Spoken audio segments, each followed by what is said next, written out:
Alright guys, Dodge again. Gonna do another little survivor tactics and stuff.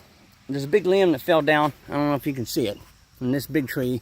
The very top, it fell down. Stuff, so that's what I've been cutting on to have fires and stuff. And I wanted to go over tactics, you know, for survival shelters and stuff. If you used to come across this, something like this, like a fell down tree, or something like that, you can use that as a shelter instead of having to cut a bunch of logs and all that stuff, and you use what's available. Like if there's a big, huge, giant rock with kind of a flat surface, you know, you can kind of build like a lean-to against it, so that way the rock reflects the heat back and stuff like that. And then, so what I was saying, like something like this, it's not sturdy now because I've been cutting stuff off. You can see, you know, it's not as sturdy as it was, but something like that, and you test it out, you jump, you know, make sure it's good and sturdy. And what you can do is you can use a fallen down tree like that, that's really sturdy, you know it ain't gonna fall on you, and you take you know, sticks, you know, logs and stuff like that, and you lay them beside each other, you know, so it's long enough to cover your body. And then you take some duff from the forest floor or what have you, and leaves and debris and stuff, and you pile that on thick on top. Acts as an insulator, and it'll catch the water and draw the water away from the logs, so you can stay nice and dry. And actually, you would stuff it with some leaves as well. Chock it full of leaves, give you something soft and comfortable to lay on, and it's an insulation between you and the ground, so the ground won't suck the body heat out of you and stuff. So that's some stuff that I look for when I'm out and about. Say something happens or whatever, or you know, you're on a hike and you get caught in a big storm and you need shelter or whatever. You can make all kinds of quick shelters in just a matter of minutes.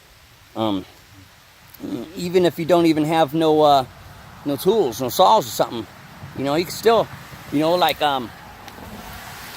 see these groups of trees right here?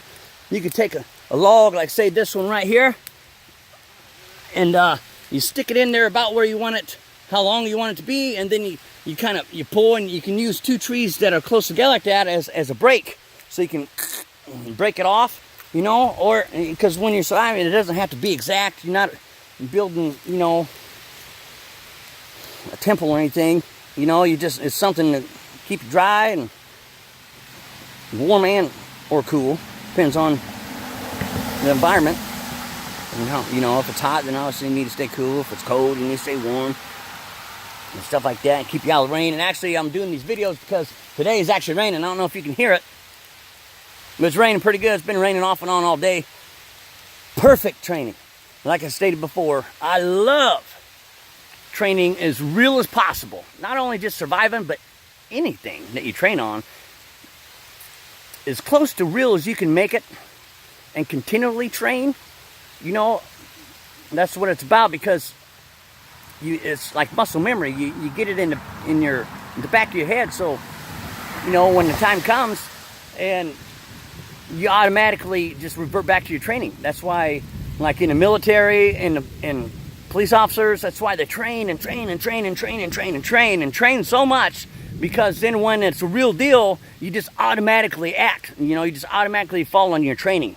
You know, emotions and thought go out the window, and it's like muscle memory. You just right to you know, your training. So as realistic as you can make training, or practice, whatever you want to call it, the better off you will be. As I stated before, survival and stuff, it is a perishable skill. It really is. And it's very confusing and hard, because most of the time, if you end up in a survival situation, something dramatic happened, so you're already just out of your wits, and then you got to pull yourself together, come up with an action plan, and figure out how to get through it. Especially if you got other people with you, because they're going to be freaking out, they're scared, they're hurt, they don't have the slightest idea what the hell they're doing or what to do. So you got to step up and take charge. You know, you got to lead the group to safety. You know, it's the obligation. You know, and it's what you got to do. It's what heroes do. You know, you stand up when you need it, take care of business. So that's one tactic of making shelter, using a big fell down tree. As long as it's sturdy, you have to make absolutely certain it's sturdy, because you don't want to be making a shelter and laying under a big falling down tree that's not sturdy, and then it falls on you, because that's retarded. You know, you make sure it's good to go and nice and sturdy, and you surround it with a bunch of debris and stuff, so it kind of creates a barrier and insulation, you know, and it's good enough for short term, because most statistics say most of the time, if you end up in a survival situation or something like that happens, normally it's only a few days stint, you know. Say, you know, I always say using a trip for example, because normally the average everyday person going back and forth to work and sit at home for the weekend, so they don't really go anywhere. But that's kind of a falsehood, because we've had emergencies here at home and stuff. So, like, I'll give you an example. Well, actually, two of them. 2 different winters. One winter was really bad. It's like the last worst winter that we had several years ago. It was one of them years that was minus 40 degrees, blowing. We got pounded with snow. It was like 13 inches of snow. Poof. Minus 40. We're snowed in. Well, then all that snow and ice, you know, it ends up killing the electricity. Electricity went out in the middle. It was late at night. It was not necessarily the middle of the night, but it was late. You know, like say around 10ish or so. It was after bedtime. The power went out. Well, anybody with half a brain, no, when it's minus 40 degrees outside and you got 30 mile an hour, 40 mile an hour winds, the power goes out, your furnace goes out, you only got a little bit, and it's going to start getting cold. So you have to do something. And so why it became emergency was because we were snowed in. Like I said, we just got dumped on 13 inches of snow, which, you know, you people from, you know, out west and South Dakota and stuff, you're probably saying 13 inches, that's baby talk. But here in Indiana, that's actually a huge deal for us, because 6 inches, you know, we handle through it, but 13 inches was a lot. You know, we live out in the country, was plowed in, was snowed in. Like, I had a little tiny hatchback car that wasn't getting through 13 inches of snow. So it started getting cold, and there's nowhere to go. You know, we're snowed in, like literally. Ambulance can't get through and all that stuff because the roads haven't been plowed yet, because it's the middle of the night when we got dumped on. So, you know, I immediately start going into survival mode, and we got to start getting some heat before it's too late. So I start gathering stuff, and I go in the garage, and I'm going to make a fire in the garage. And we can all just huddle around in the garage. That's why it's safe to have a fire in the garage. Concrete floor, you know, of course, it's all safe. You don't have to fire in your house and burn your house down. You know, obviously, you got to use your wits, be cognizant, but you got to be smart and think outside of the box, too. So I was getting ready to start getting a fire going in the garage, so that way we have a way to stay warm and stuff. And then, because that was before I had the shelters going on in the backyard. So, but unfortunately, after 2 hours, I was getting ready to start the fire because it was getting cold, and then the power came back on. So, whew, dodged a bullet there. But then there was another time where the furnace went out again on us in the middle of the winter. And so the family, they went into town with her family members and stuff, and I stayed here. I had to stay here because I was waiting for the furnace guy to come. You know, another winter when it's, you know, minus 30, minus 40 degrees and stuff. But at that time, I had my big super shelter hut in the back. So I just went and stayed in the hut. Got me a fire going, and I was nice and toasty. I was actually kind of sweating and got it hot in there. And I was nice and fine, minus 40 degrees, and I was sitting in my shelter doing, you know, la-di-da. Waiting for the furnace guy and stuff. So my point is, things can happen in a moment's notice. You know, not necessarily on a trip. It can happen at home. It can happen at work. You know, as crazy as the world's getting by the day, having some survival knowledge and tactical knowledge and all this stuff really could be a lifesaver. Because you don't want, I'm not no blind sheep, you know, and my family ain't no blind sheep either. You know, we got to do what's necessary to survive. We ain't going to just follow the herd to slaughter. You know, it's not going to happen. So what I'm going to do is, I was just talking over survival tips, showing that tree and stuff, so show you some wood here. I gathered up some wood right here. I'm going to hack that up with my hacksaw. split the branches off of it and stuff. And then I'm going to try a funky way of making a fire in the rain, because like I said, it's been raining all day. Good practice, good training, because I can't stress enough. Even in practice, you get frustrated because it's not working. You can't get it. The stuff's wet, you know, and it's too windy, blah, blah, blah, you know, and you're getting upset, you know. But then especially when a real deal situation happens and you can't get it going and you're already upset, you're cold, you're scared, you're tired, you're hungry, you know, you might be hurt, and you got a bunch of people or a couple people, you got more than just you, you know. Oh, man, I'm telling you, things can go out of hand fast. And you got to stay calm. Rely on your training, because it is perishable skills.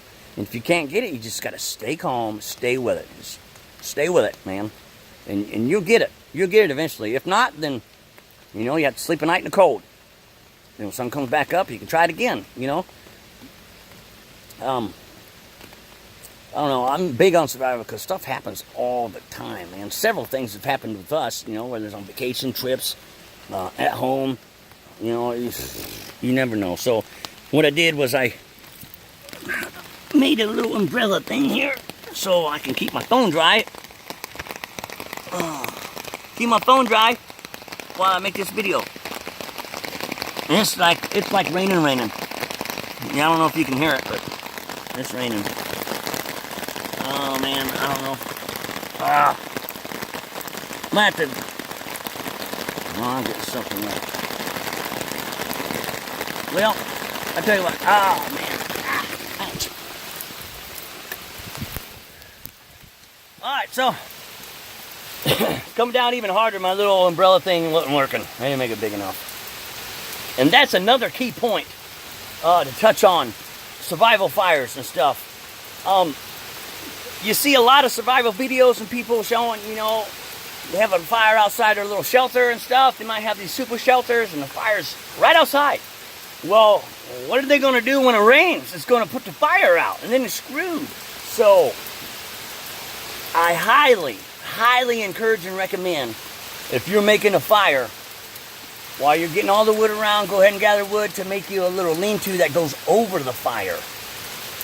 That way, when it rains and stuff, it won't put the fire out, and the lean-to acts as a heat shield and pushes the heat out. So you can have it outside the door of your hut. You know, close by to the door of your hut, but you still have it close enough and a lean-to over it. You know, just some logs, some sticks, layered together. Again, you know, you make a little frame and surround it with duff. You know, and you build your little, have your fire in there, and then la-di-da. You know, if it wasn't raining so hard, I'd show you our shelter. There's tons of ways to have fire. Like, it depends on the kind of shelter. You can make a Dakota hole in most shelters, you know, even with a debris hut. You can't have a very big one, obviously, because you catch it on fire or whatever, but you can, you know, dig a hole with an exhaust hole and have your little fire in there to stay warm. Use bricks and stuff, rocks, make you a platform, you know, butter it together with some mud and stuff, some clay if you can find it, and then have your fire on there. I mean, there's all kinds of things you can do. You just, like I said, you got to think outside the box, because surviving traditionally stuff doesn't really plan out and work that well. So you got to think outside the box, adapt, overcome. Trying to show you the hut over there, but it's like raining like crazy, and I don't want to get my phone wet. So maybe we'll wait and see if it's gonna calm down here in a minute, and then we'll go back to the video. I'll show you the inside the hut. I'm actually still working on it, because as you can see, I live inside of the woods, literally, but I can't go out in the woods because I don't own that property and take logs and bring them back, because that's timber theft. It's illegal, and I ain't gonna condone anything wrongful, immoral, unethical, or illegal. You got to be moral, ethical, you know. You get in trouble that way. So how I've been building that shelter is, these trees are old, so every so often when the storm comes, the big branches fall down like the one I showed you earlier, and I'll just cut that up, and that's what I've been using to make my shelter, you know, because it fell off the trees in my yard, so it's not timber theft. But if I go out there in the woods and grab stuff and bring it back, then that's timber theft, because it's not my property. So now if you're surviving, when you're out in the woods, and you got to do what you got to do, But just practicing and all that stuff, like when you're in your yard, you don't want to do anything illegal or immoral or unethical.